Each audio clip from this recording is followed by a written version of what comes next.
പ്രാണനെ മരണത്തിൻ പിടിയിൽ നിന്നും, ആയുസ്സിനെ കണ്ണുനീരിൽ നിന്നും, അധ്വാന ഫലത്തെ നഷ്ടത്തിൽ നിന്നും സൂക്ഷിച്ച ദൈവമേ സ്തുതി നിനക്ക്.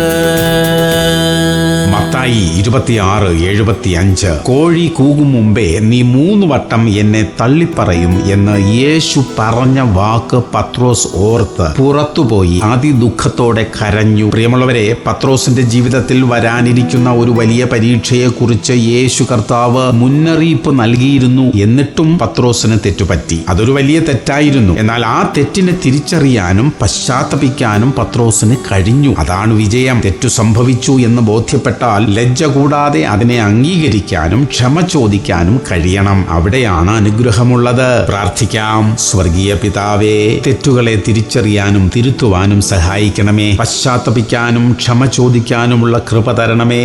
യേശു ക്രിസ്തുവിന്റെ നാമത്തിൽ തന്നെ. ആമേൻ, ആമേൻ, ആമേൻ.